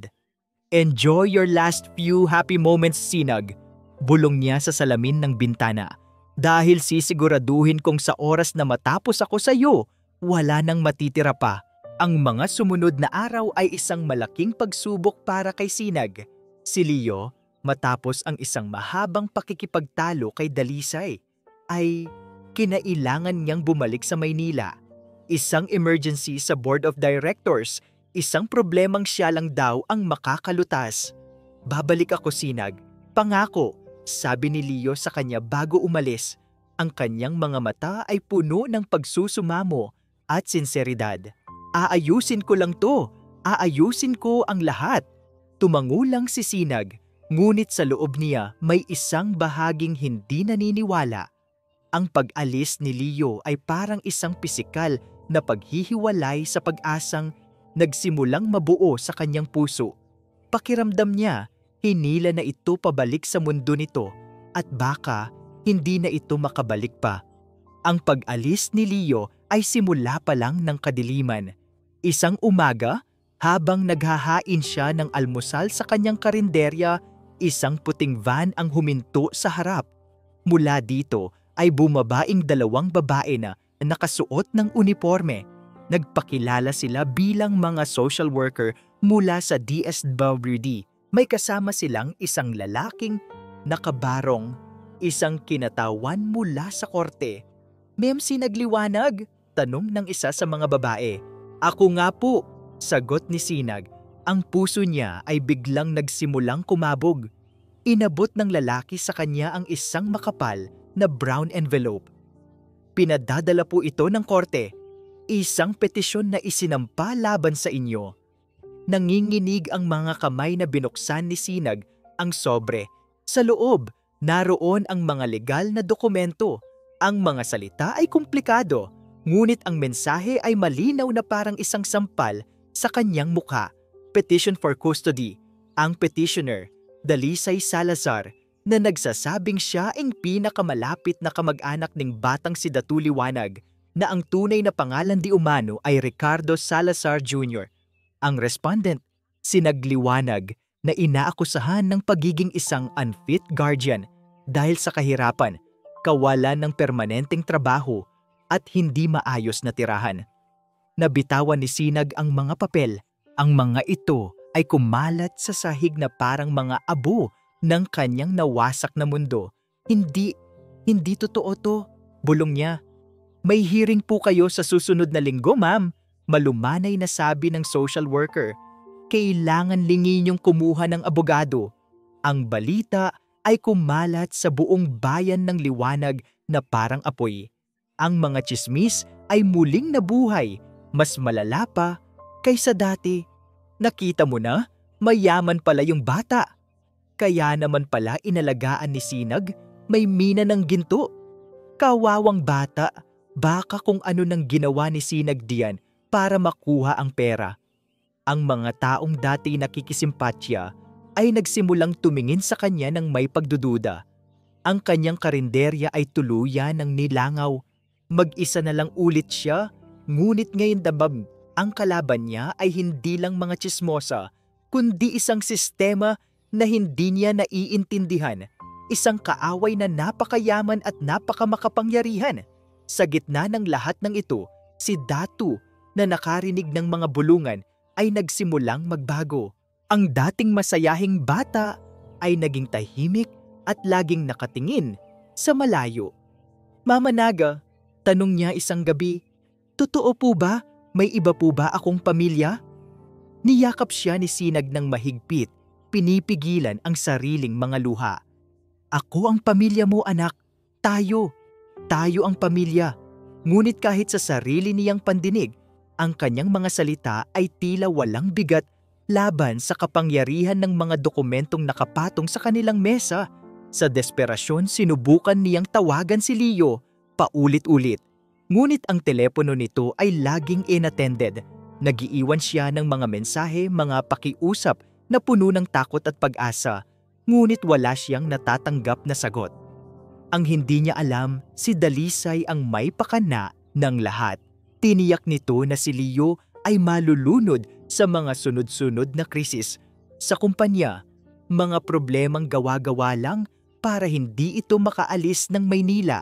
Lahat ng tawag at mensahe ni Sinag ay sadyang hindi ipinaparating dito. Isang gabi bago ang unang hearing, muling dumating si Dalisay. Hindi na ito nag-abala pang maging formal. "Nakapag-isip-isip ka na ba?" Tanong nito nakatayo sa labas ng bahay ni Sinag na parang isang reyna. "Hindi ko ibibigay sa iyo si Datu," maring sabi ni Sinag. Isang tawa ang kumawala kay Dalisay. "Talaga? At paano mo siya ipaglalaban? Saan ka kukuha ng abogado? Saan ka kukuha ng pera para sa kaso? Tiningnan ko ang bank account mo, Sinag. Halos wala itong laman. Samantalang ako, I can hire the best lawyers in the country. Kaya kong patagalin ang kasong ito hanggang sa maubos ang huling sentimo mo. Hindi lahat ng bagay na dadaan sa pera," sagot ni Sinag. "Talaga ba?" Lumapit si Dalisay. Ang boses ay naging isang mapanganib na bulong. "Isipin mo si Datu. Kung ipagpapatuloy mo to, kakalad ka rin mo siya sa isang magulo at masakit na proseso. Makikita niya kung paano ka dinudurog sa korte. Maririnig niya ang lahat ng masasakit na salita tungkol sa iyo. Yan ba ang gusto mo para sa kanya?" Huminga ng malalim si Dalisay bago ibigay ang kanyang huling suntok. "Ibibigay ko sa iyo ang isang pagkakataon, isang huling alok. Ibigay mo sa akin si Datu ng payapa. Layuan mo si Celio ng tuluyan at bibigyan kita ng sapat na pera para makapagsimula ka sa ibang lugar kasama ang 2 mo pang anak. Isipin mo, ito ay para na rin sa kapakanan ni Datu. Sa akin, mabibigyan ko siya ng kinabukasan na hinding-hindi mo maibibigay. The best schools, a life of comfort, a life he deserves. Umalis ka na," sabi lang ni Sinag. Ang kanyang boses ay walang laman. "Pag-isipan mo," sabi ni Dalisay bago tumalikod. "Ang pagmamahal minsan ay ang pagpaparaya. Kung talagang mahal mo ang bata, alam mo kung ano ang tama." Umalis si Dalisay, iniwan si Sinag sa gitna ng kadiliman. Nang gabing iyon, hindi natulog si Sinag. Umupo siya sa sahig sa tabi ng kanyang mga anak na mahimbing na natutulog. Tinitigan niya ang mukha ni Datu, ang kanyang panganay, ang kanyang unang anak. Naalala niya ang araw na kinuha niya ito mula sa ampunan. Isang maliit at payat na sanggol na may malulungkot na mga mata. Ipinangako niya sa sarili niya na poprotektahan niya ito. Pero paano niya ito poprotektahan ngayon? Sa paglaban at masaktan ang bata sa proseso o sa pagsuko at hayaan itong makuha ng mga taong minsan na itong itinapon? Tiningnan niya ang mga papel mula sa korte na nakakalat sa mesa. Tiningnan niya ang luma niyang cellphone na walang tawag mula kay Leo. Tiningnan niya ang kanyang mga kamay na pagod na sa pagtatrabaho. Pakiramdam niya, lahat ng pinto ay sarado na. Lahat ng pag-asa ay naglaho na. Napapaligiran siya ng mga pader na imposibleng gibain. Yumuko siya at niyakap ang kanyang mga tuhod. Sa unang pagkakataon sa kanyang buhay, naramdaman ni Sinagliwanag na gusto na niyang sumuko. Sa loob ng isang linggo, si Celio Andrada ay tila isang leon na nakakulong sa isang gintong hawla. Ang kanyang opisina sa tuktok ng Andrada Tower ay naging kanyang bilangguan. Sunod-sunod na emergency meetings, mga biglaang problema sa mga planta, mga urgent documents na kailangan niyang pirmahan. Bawat isa ay tila isang kadena na pumipigil sa kanyang pag-alis. "Damn it, Ana! Why can't you handle this?" Sigaw niya sa kanyang pinagkakatiwalaang executive assistant isang gabi. "Oh, I'm sorry sir. Miss Salazar insisted that only you can approve these transactions. Protocol daw po ng merger. Sagot ni Ana, ang boses ay puno ng pag-alala. Pabaha, protocol, merger, Salazar, lahat ay konektado kay Dalisay. Isang gabi, habang mag-isang nag-o-overtime si Leo, pagod at gulong-gulo, may isang bagay na hindi tumama sa kanyang isip. Ang mga problema ay masyadong perpektong sunod-sunod, masyadong magkakatugma, tila planado. At si Sinag, bakit hindi siya tumatawag? Kahit isang text? Ang katahimikan mula sa bayan ng liwanag ay mas nakakabingi kaysa sa kahit anong sigaw. May mali, isang malaking pagkakamali. Kinuha niya ang kanyang telepono at tinawagan si Ana. Ana, I need you to do something for me, off the record. Anything, sir? Mabilis na sagot nito. I need you to investigate what's happening in a small town called Bayan ng Liwanag. Find out everything you can about a woman named Sinag Liwanag and check Dalisay's recent activities. Her phone records, her appointments, everything. I want a report on my desk by morning. No excuses. Kinabukasan, ang report na nasa mesa ni Leo ay hindi lang isang report. Ito ay isang bomba. Nandoon ang lahat, ang tungkol sa mga social worker, ang tungkol sa custody case, ang mga kasinungalingan ni Dalisay, at ang pinakagimbal-gimbal sa lahat, ang tunay na pagkatao ni Datu. Ang report ay may kasamang kopya ng birth certificate ni Ricardo Jr. at ang mga dokumento ng pag-abandona ng pamilya Salazar. Habang binabasa ni Leo ang bawat salita, ang pagkalito sa kanyang puso ay napalitan ng isang nagngangalit na apoy. Galit sa sarili dahil sa kanyang katangahan, galit kay Dalisay dahil sa kanyang kalupitan.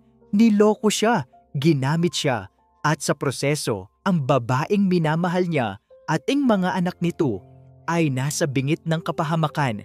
Hindi na siya nag-isip pa. Tumayo siya, kinuha ang kanyang car keys at nilisan ang kanyang opisina. Sir, saan po kayo pupunta?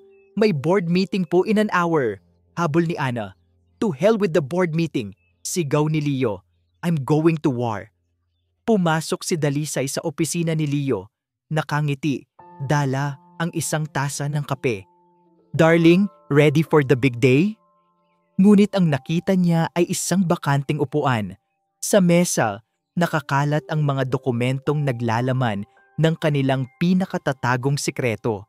At sa ibabaw nito, nakapatong ang engagement ring na ibinigay niya kay Leo. Nabitawan ni Dalisay ang tasa ng kape. Ang biyahe pabalik sa bayan ng liwanag ay tila isang karera laban sa oras. Bawat kilometro na kanyang tinatahak ay isang hakbang palayo sa peking buhay na kanyang kinamulatan at isang hakbang palapit sa pamilyang pinili ng kanyang puso. Gabi na nang makarating siya, tahimik na ang buong bayan. Ang tanging ilaw na bukas ay ang munting bumbilya mula sa angkubong liwanag. Huminto siya sa tapat ng bahay. Bumaba siya ng kotse. Doon sa labas, nakita niya si Sinag. Nakaupo sa isang lumang bangkong kahoy. Nakatingin sa kawalan. Ang kanyang mukha ay pagod. Ang kanyang mga balikat ay nakakuba sa bigat ng kanyang mga problema. Ang dating liwanag sa kanyang mga mata ay halos wala na. Nang makita siya nito, walang gulat sa mga mata ni Sinag. Tanging isang malalim na kalungkutan. Dahan-dahang lumapit si Leo. Bawat hakbang ay puno ng pagsisisi. Huminto siya sa harap nito. Sinag, sabi niya, ang boses ay basag. Hindi ito sumagot. I'm sorry, patuloy niya. I am so sorry. I was a fool, a coward. Pinabayaan kita, pinabayaan ko kayo. Tumingin sa kanya si Sinag at sa wakas, isang luha ang tumulo mula sa kanyang mga mata. Huli na ang lahat? Leo, bukas na ang hearing. Wala na akong magagawa. Umiling si Leo. Lumuhod siya sa harap ni Sinag sa maalikabok na lupa. Ang bilyonaryong si Celio Andrada na hindi kailanman yumukod sa kahit sino ay nakaluhod ngayon sa harap ng isang babaeng driver ng tricycle. Hinawakan niya ang mga kamay ni Sinag. Ang mga kamay na magaspang sa trabaho, ngunit ang mga kamay na nagturo sa kanya kung paano muling makaramdam. Hindi pa huli ang lahat. Maring sabi niya, tinititigan ito ng diretso sa mga mata. Hindi ka nag-iisa sa laban na to. Kasama mo ako. Tumingin si Sinag sa kanya. Ang pag-asa ay dahan-dahang bumabalik sa kanyang mga mata. Pero paano? Ang pamilya niya? Makapangyarihan sila. Mas makapangyarihan ang katotohanan, sabi ni Leo. At mas makapangyarihan ang pagmamahal. We will fight them, Sinag. Together. Itinayo niya si Sinag. At sa ilalim ng liwanag ng buwan, niyakap niya ito ng mahigpit. Isang yakap na nagsasabing, nandito na ako. Isang yakap na nangangakong hindi na siya muling bibitaw. I promise you, bulong ni Leo sa buhok ni Sinag. Hindi niya makukuha si Datu, hindi niya makukuha ang pamilya natin. Sa unang pagkakataon, ginamit niya ang salitang natin. At para kay Sinag, ang salitang iyon ay mas matibay pa kaysa sa kahit anong legal na dokumento. Mas mahalaga pa kaysa sa kahit anong yaman. Kinabukasan, bago pa man sumikat ang araw, ang telepono ng pinakamagaling na litigation lawyer sa Maynila ay tumunog. Hello, Atty. Lily Jimenez? Sabi ni Leo sa kabilang linya. I have a case for you and we have less than 4 hours to prepare. I'm sending my private jet to pick you up. Sa kabilang banda, isang lumang van ing tahimik na bumibiyahe patungo sa bayan ng liwanag. Sa loob nito, isang matandang lalaki ang nakaupo. Ang muka ay puno ng kaba. Siya ang dating driver ng mga Salazar, ang nag-iisang saksi sa kanilang krimen. Natagpuan siya ng mga investigador nilyo sa isang malayong probinsya at matapos ang mahabang pagkukumbinsi, pumayag itong tumestigo kapalit ng proteksyon. Ang araw ng paghuhukom ay dumating na. Ngunit ngayon si Sinag ay hindi na nag-iisa. Sa kanyang tabi, nakatayo ang isang hari na handang isuko ang kanyang korona para sa reyna ng kanyang puso. Ang silid ng korte ay malamig at tahimik, isang lugar kung saan ang mga puso ay hinuhusgahan at ang mga tadhana ay pinapasya. Sa isang panig, nakaupo si Dalisay Salazar kasama ang kanyang ama at ang isang pangkat ng mga abogadong mukhang mamahalin. Ang kanyang muka ay kalmado at puno ng kumpiyansa na para bang ang desisyon ay matagal nang nakasulat pabor sa kanya. Sa kabilang panig, nakaupo si Sinag. Sa kanyang tabi ay si Leo. Ang kamay nito ay mahigpit na nakahawak sa kanya, nagbibigay ng lakas. Si Datu ay pansamantalang nasa pangangalaga ng kaibigan ni Sinag na si Ligaya, malayo sa tensyon ng korte. Sa kanilang likuran, nakaupo si Attorino Jimenez, isang babaeng abogado na kahit maliit ay may tindig na nagpapakita ng talas ng isip. Nagsimula ang hearing, ang abogado ni Dalisay ang unang nagsalita. Magaling ito. Ipininta niya si Dalisay bilang isang mapagmahal na tiyahin na ngayon lang nalaman ang katotohanan tungkol sa kanyang pamangkin at gusto lang itong bigyan ng magandang buhay. Pagkatapos, ipininta niya si Sinag bilang kabaligtaran, isang babaeng walang pinag-aralan, walang pera, at walang kakayahang magpalaki ng isang batang nagmula sa isang marangyang pamilya. Your Honor, sabi ng abogado, ang tanong dito ay simple lang. Ano ang mas makabubuti para sa bata? Ang isang buhay ng kahirapan at kawalan ng oportunidad sa kamay ng isang tricycle driver o isang buhay ng karangyaan, aruga, at pinakamagandang edukasyon sa kamay ng kanyang tunay na kadugo? Bawat salita ay tila isang batong ibinabato kay Sinag. Napayuko siya. Naramdaman ang bigat ng katotohanan sa mga salita nito. Totoo, ano nga ba ang maibibigay niya kay Datu maliban sa pagmamahal? Nang si Atty. Jimenez na ang tumayo, ang buong silid ay nagabang. Your Honor, simula niya ang boses ay kalmado, ngunit matatag. My learned colleague is correct. Ang tanong nga ay kung ano ang mas makabubuti para sa bata at hindi po ito nasusukat sa pera. Ang pinag-uusapan natin dito ay pagmamahal, kalinga at pamilya. Mga bagay na 12 taon nang ibinibigay ng aking kliyente, si Miss Sinag Liwanag, sa batang si Datu. Mga bagay na 13 taon namang ipinagkait ng pamilya ng petitioner. Nagulat ang panig ni Dalisay. "Objection, Your Honor! That is a baseless accusation!" Sigaw ng abogado nila. "Is it?" Tanong ni Atorino Jimenez, isang ngiti ang sumilay sa kanyang labi.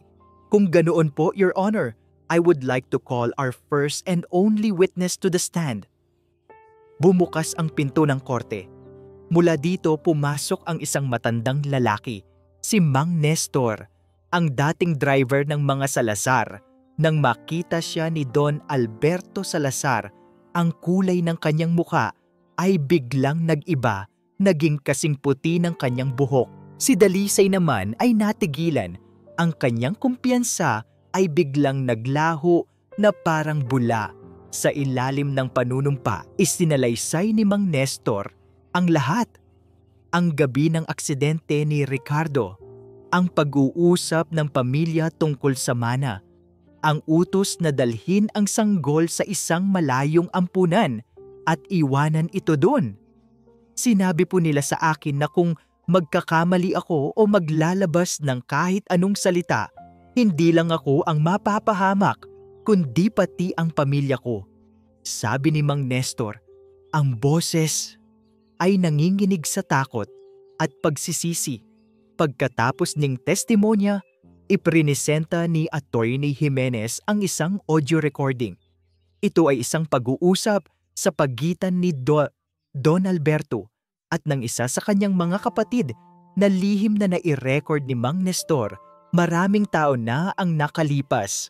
Sa recording, malinaw na maririnig ang kanilang plano na itago ang bata para makuha ang mana. Ang buong silid ng korte ay natahimik. Ang maskara ng kabutihan ng mga Salazar ay tuluyan ng natanggal. Inilalantad ang kasakiman at kasama ang nakatago sa ilalim nito. Si Dalisay ay hindi makapagsalita. Ang kanyang muka ay puno ng pagkagapi. Your Honor, pagtatapos ni Attorney Jimenez, ang petitioner ay hindi isang mapagmahal na tiyahin. Siya ay parte ng isang pamilyang nagtapon sa isang walang malay na sanggol para sa pera. At ngayon gusto nilang kunin muli ang bata, hindi dahil sa pagmamahal, kundi para pagtakpan ang kanilang krimen. Ang tunay na pamilya ni Datu ay ang babaeng kumupkop sa kanya, nagpalaki at minahal siya ng walang kondisyon. Ang tunay niyang ina ay si Sinag Liwanag. Umupo si Atty. Jimenez, tapos na ang laban. Ang desisyon ng hukom ay mabilis at malinaw. Ang petisyon ni Dalisay Salazar ay ibinasure. Ang buong kustodiya ni Datu ay iginawad kay Sinag at isang hiwalay na investigasyong kriminal ang inutos laban sa pamilya Salazar para sa fraud at child abandonment. Nang ipahayag ang desisyon, napahagulgol si Sinag sa tuwa at ginhawa. Niyakap siya ni Leo ng mahigpit. Tapos na, bulong niya. Tapos na ang laban. Sa labas ng korte, nagkakagulo ang mga reporter. Ngunit hindi ito pinansin ni Leo. Humarap siya kay Sinag na ngayon ay kasama na ang kanyang 3 anak na masayang yumayakap sa kanya. Sa harap ng lahat ng mga kamera, ng mga taong nag-uusisa at ng buong mundo, dahan-dahan siyang lumuhod sa isang tuhod. Natigilan ang lahat. Maging si Sinag ay napatakip ng bibig sa gulat. Walang diamanting singsing si Leo. Sa halip, mula sa kanyang bulsa, kumuha siya ng isang maliit na bagay, isang singsing na gawa sa pinilipit na damo, katulad ng itinuro sa kanya ni Iraya kung paano gawin noong mga unang araw niya sa bayan ng Liwanag. Simple, hindi material, pero puno ng kahulugan. Sinag Nagaliwanag, sabi ni Leo, ang kanyang boses ay malinaw at puno ng emosyon, naririnig ng lahat. Sa iyo ko, natagpuan ang yaman na hindi kayang bilhin ng pera. Sa iyo ko nahanap ang tahanan na martagal ko nang hinahanap. Ipinapangako ko mula sa araw na ito na gagawin kong mas maliwanag pa ang bawat umaga mo at poprotektahan ko kayo ng mga bata habang ako'y nabubuhay. Tumingin siya sa mga mata ni Sinag, mga matang puno ng luha ng kaligayahan. Will you marry me? Ang sagot ni Sinag ay hindi isang salita. Ito ay isang tango, isang ngiti, isang hagulgol ng purong kaligayahan. Opo, oo, sigaw niya at niyakap niya si Leo. Naghiyawan ang mga tao sa paligid. Si Datu, Iraya at Maya ay tumalon sa tuwa at yumakap sa kanilang dalawa. Binuo ang isang perpektong larawan ng isang pamilya. Isang pamilyang binuo hindi ng dugo, kundi ng pag-ibig na kayang lampasan ang anumang pagsubok. Ang sagot ni Sinag ay umalingaw-ngaw, hindi lang sa labas ng korte, kundi sa buong bayan ng liwanag. Ang balita ng kanilang engagement ay mas mabilis pang kumalat kaysa sa anumang tsismis. Ngunit ngayon ang mga bulungan ay napalitan na ng mga pagbati at paghanga. Ang kwento nina, Celio at Sinag ay naging isang alamat sa kanilang munting bayan, isang modernong fairy tale na nagpapatunay na ang tunay na pag-ibig ay walang kinikilalang estado sa buhay. Lumipas ang 6 na buwan. Ang bayan ng liwanag ay dahan-dahang nagbabago. Ngunit hindi ito ang pagbabagong kinatatakutan ng iba pa. Walang mga naglalakihang gusali o pabrikada. Sa halip, sa tulong ng puhunan at impluwensya ni Leo, ang kooperatiba ng mga magsasaka ay lumakas. Ang maliit na paaralan ay nagkaroon ng bagong library at mga computer. Ang klinika sa bayan ay bukas na ngayon 24 oras na may mga bagong kagamitan. Hindi binago ni Leo ang bayan. Tinulungan niya itong umunlad ayon sa sarili nitong ganda. Ipinagkatiwala niya ang malaking bahagi ng kanyang kumpanya sa kanyang tapat na assistant na si Ana para mas marami siyang oras na mailaan sa kanyang bagong buhay, sa kanyang pamilya. Sa isang maliit na burol na natatanaw ang mga palayan at ang ilog, isang bahay ang itinayo. Hindi ito isang mansyon na may matataas na pader, kundi isang bahay na gawa sa pinaghalong kahoy at bato, na may malalaking bintana para malayang makapasok ang hangin at liwanag. Mayroon itong malawak na hardin kung saan nagtatanim si Sinag ng mga gulay at isang malaking puno ng mangga sa likod bahay kung saan nakasabit ang isang duyan. Ang angkubong liwanag ay naroon pa rin, ngunit mas pinalaki at pinaganda. Naging isang community hub ito, isang lugar kung saan ang mga tao ay nagtitipon hindi lang para kumain, kundi para magkwentuhan at magtulungan. Si Sinag pa rin ang reyna ng kusina, ngunit ngayon may katulong na siya sa pagluluto, ang kanyang asawa. Isang hapon, natagpuan ni Sinag si Leo sa hardin. Ang dating bilyonaryo na laging nakasuit and tie ay nakasuot ngayon ng isang simpleng sando at shorts. Ang mga braso at binti ay may mga bahid ng lupa. Kasama niya si Datu at tinuturuan siya nito kung paano magtanim ng mga punla ng kamatis.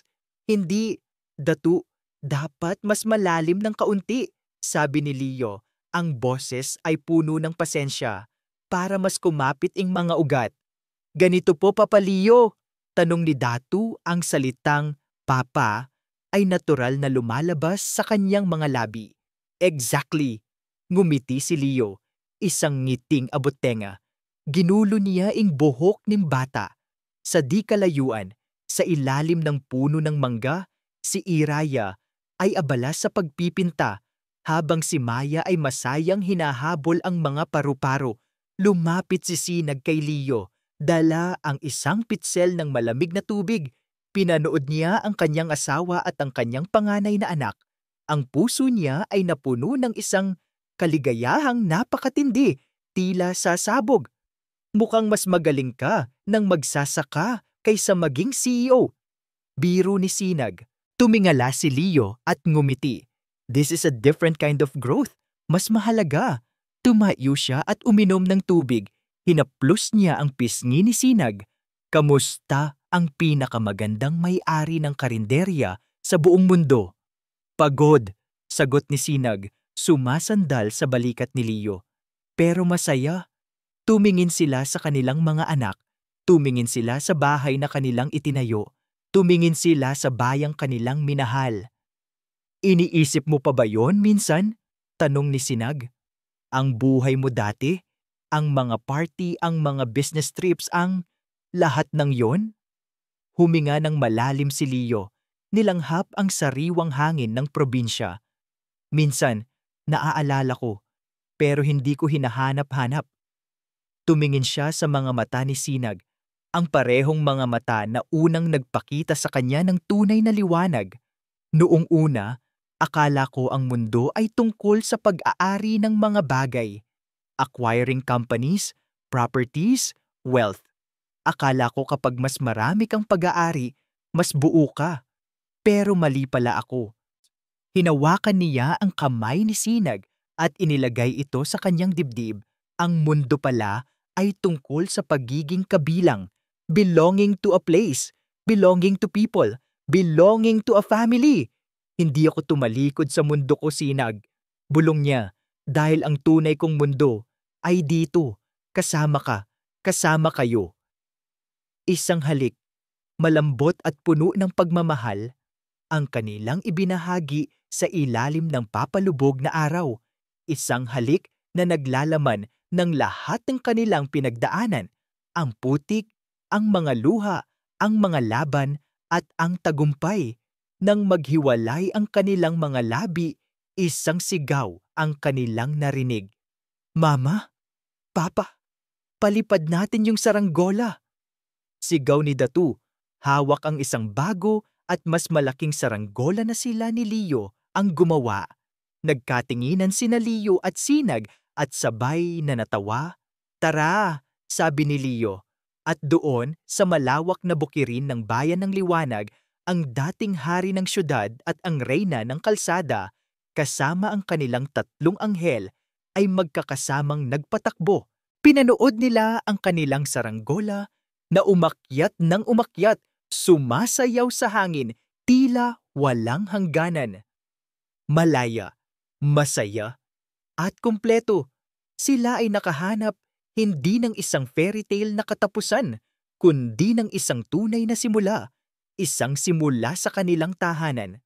Sadyang mahiwaga ang pag-ibig. Dumarating ito sa mga pagkakataong hindi natin inaasahan, sa mga taong akala natin malayong malayo sa ating mundo. Ang kwento ni Celio at Sinag ay isang paalala sa ating lahat na ang tunay na halaga ng isang tao ay hindi nasusukat sa kapal ng kanyang pitaka o sa ganda ng kanyang kasuotan, kundi sa kabutihan ng kanyang puso at sa lalim ng kanyang pagmamahal. Ito ay isang aral na ang pinakamalaking yaman sa mundo ay hindi ang mga bagay na ating pag-aari, kundi ang pamilyang ating binubuo at minamahal. Maraming salamat po sa inyong walang sawang pagsubaybay sa kwentong ito. Sana po ay may napulot kayong aral at inspirasyon. Ano po ang masasabi ninyo sa paglalakbay ni Leo at Sinag? At anong klaseng kwento naman ang gusto ninyong marinig sa susunod? I-comment nyo lang po sa ibaba. Hindi dito nagtatapos ang ating paglalakbay. Marami pa pong kwentong kasing ganda at mas puno ng aral dito sa aming channel. Kung nagustuhan nyo ang kwentong ito, i-like, i-share sa pamilya at mga kaibigan, at mag-subscribe na rin para lagi kayong updated sa mga susunod pa naming kwento. I-click niyo ang notification bell para kayo ang unang makarinig kapag may bago kaming upload.